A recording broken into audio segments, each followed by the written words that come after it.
Hey everybody, thanks for checking out my latest video. Please like and subscribe and if you enjoy my content, and also appreciate all the nice comments on there on some of my videos. So there's been a lot of excitement about the Mittens cat bot on chess.com recently. Extremely strong. I saw Nakamura, who's pretty much the second best player in the world, trying to beat Mittens, and I don't think he was able to. There were a couple of their bots that I hadn't been able to surpass, although it does show 3 stars. I actually didn't beat them. That was a glitch. Noam, the 2200 from Israel, who's like an old timer. Francis from Philippines, who's a 2300, very attacking on chess.com. I also haven't been able to beat Daniel Naroditsky, 2650, who's a grandmaster, who's a chess commentator, and Danny Wrench, who's also a chess commentator, is 2500. So anyway, I was looking for some more bots that might be fun or interesting, and I've got a few ideas that I'm looking forward to do some videos on if I can find them. Anyway, I found this one. John Selfgene, he's an AI bot. He was born in 1870. He's basically studied all the games from 1899, and I believe he's constantly improving. So he studied the best: Steinitz, Lasker, Anderson, Blackburn, and many others. Says he used to play in London in the 1890s. So then when you click on how to play, it brings it up on Lichess, and this is from playchess.com is who made this. But then it goes on to lichess.org, and I'm going to expand the screen here when I show the game. But Lichess is Lichess is like the free version of chess.com, the open source version, and it's got a lot of really cool stuff on it. I haven't used it that much, and I want to maybe start, and I'm not really that used to the interface of it. It's definitely not as like slick and user friendly as chess.com, but it's all free, and it's all like content created by the users, I believe, and a lot of it's crowdsourced and cloud sourced. And so they have all the puzzles, learn, and all that on there, and they have a big community. A lot of people on Reddit like this site, and I think the ratings for lower people are like 200 or 300 points higher than what they would be on chess.com. But I have a feeling the players on Lichess might be better than the chess.com because they might be a little more hardcore. But this is basically the profile of the bot on there. And so you can see it's like 1500 rating. It started in September, and some of the games it plays and all that. So anyway, I played it. Let me see if I can get this to fit on the screen better. Yeah, I think that's pretty good. So I played it, and again, I wasn't very used to their board and whatnot, and it's almost like switching from a computer to a real life board over the table. It was a bit of an adjustment for me, and I definitely made some mistakes. Also, when it's a bot, anyway. So it took me probably almost 20 tries to beat it, but I probably could have done it before then. And you have to challenge him on a 5-minute or 3-minute timer. And Lichess has all kinds of stuff on here, like best moves and all this stuff that aren't even enabled. And I really want to explore all the things they have. But anyway, so with the white, let's get to the match. And so they have a StockFish scores afterward. And it's StockFish 14, and it explores a certain number of depths the longer it sits there, and it shows different advantages or disadvantages.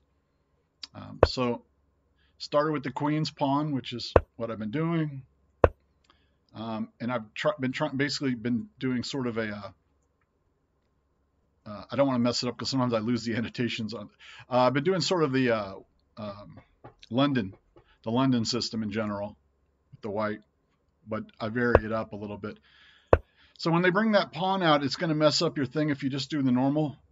So I sometimes bring that to defend it, to keep a pawn. It's going to mess up your D4 and E3 one. So then I bring this to maybe replace it when they bring that out. And also, after playing these bots a few times, you start to get a little bit of the hang of them. So then I went ahead and brought the bishop out, which is like the signature move of the London. Bring the bishop out to a F4, the light bishop. They took, I took.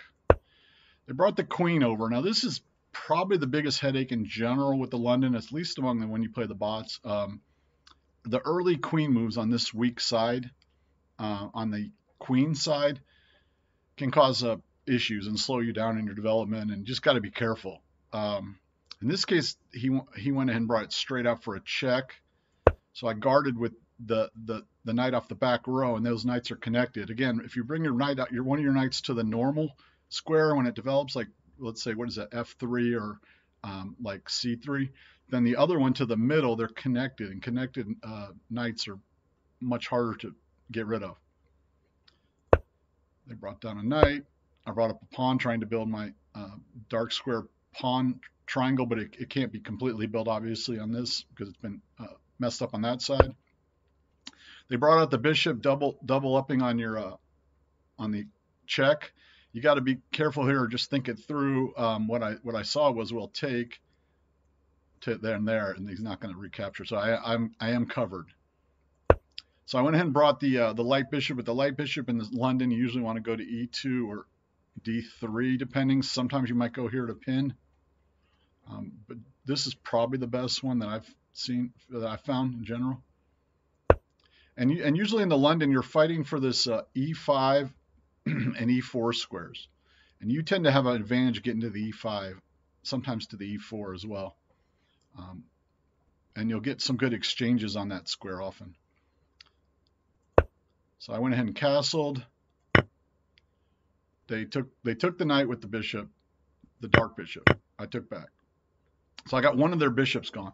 In general with bots, and probably in real life, but getting rid of their bishops with bots helps a lot. Oh, and I guess this is one of those games where they add, it was a 5-minute, but they add time whenever you do a move. I forgot what they call that. They add 5 or 10 seconds each time you do a move. So they castled. I went and brought this pawn up. Basically, I was calculating I have 2 on this square, and I mean I have two. Whoops, no, that can mess it up right there. When the temporary move storage, I don't quite understand that, but anyway, so they moved it in. I moved it in. They took. I took. See, because I had calculated that I had an extra defender on it, so I could hold that square. But they went ahead and exchanged. So basically, a lot of exchanges really fast happen in this one, like a rush to the end game. So I've got 2 bishops. They've got the light bishop and a knight. We both have equal number of pawns, although this mine pawn's separated, but it is further up the board. Pretty even. They have me on this as an advantage of 1 on the StockFish 14.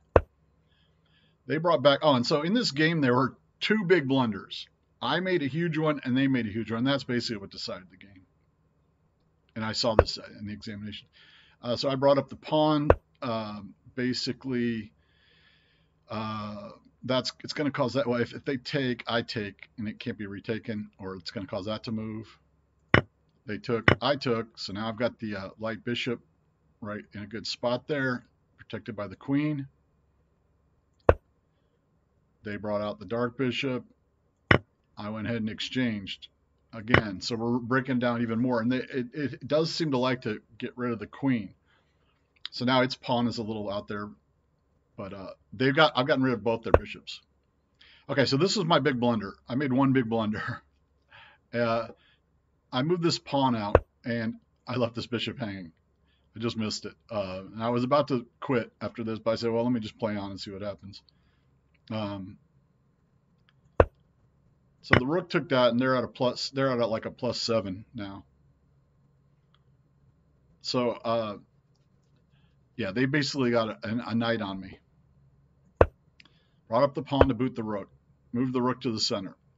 I'm saying I can't exchange, I can't take this obviously there. And this, by the way, that's covering the middle square. So I brought the queen over here, going, well, that's a spot, at least for now, I can target and see what happens, because it hits that and that. Brought out the queen to the center. I went ahead and took that, unprotected, got a pawn back. It brought the rook over to boot me. I just slid over 1. Didn't have a lot of good choices here at the current time. I was looking, well, as long as I stay on this file, still got some danger, I guess. They brought the rook down, and they brought the rook on the b file down and took my pawn.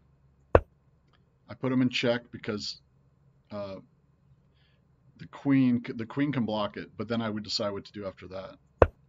They brought the knight to block it, which I think was a mistake, but it doesn't show a huge mistake on StockFish. So I have this knight pinned now. I brought the rook over to protect the queen so that I could move it down if I wanted to and maybe reinstall the check. But not a lot of great moves here. Now this was their big blunder. They brought the rook down, and this allowed me to capture, because take. So that got the rook back, basically. Or I got a rook for their bishop. And I think at this point, probably their best move was to sacrifice their, or no, I'm sorry, they didn't sacrifice the, well, they did. They brought the queen down here to protect that. I don't really know what choice I could look at it and see. I mean, I would think they would probably want to move the queen out of the way, or maybe bring this, take. But either way, they brought it down there. But the other blunder was the bigger one, the one before it. So I took, they took. So they decided to do it that way. So it's queen rook against rook knight. So I have a pretty big advantage here. Start moving the queen over. And this knight's been pinned the whole time. If I can get this rook off the center file, the D, I'll take it and put it in check.